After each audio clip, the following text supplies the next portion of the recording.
we all, when we're children, we think the CIA seems like such an amazing route to go down. It seems so cool, and it's something that a lot of people think about, but not many go down it. So I'm curious for you, what were some of the pivotal moments in your early childhood that really carved you to be the kind of person that would go down that route?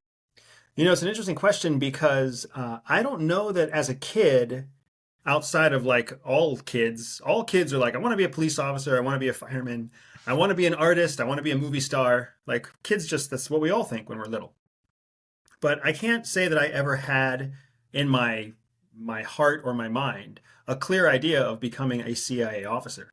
And Mm, that was not something I ever thought was going to be realistic. Just like most of us don't have a clear vision on how we're going to be Hollywood movie actors. We don't know how we're going to be in a band. We don't know how we're going to be pilots. We just believe that maybe one day it'll happen.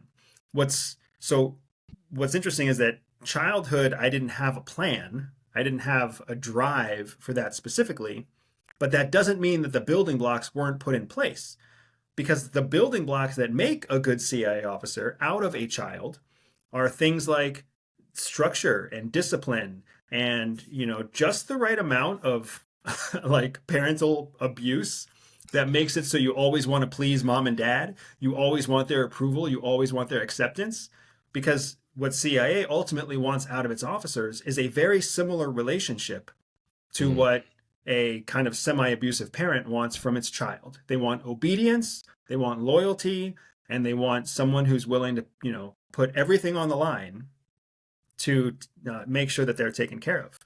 And it's strange because you didn't see that as a kid. You don't see that as a kid. All you see is just unconditional love for your parents mhm. until you turn about 18 years old. Then you're like, oh, fuck those people, right?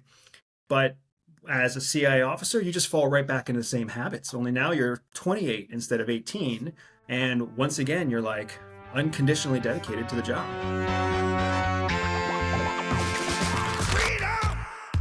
So fresh on me.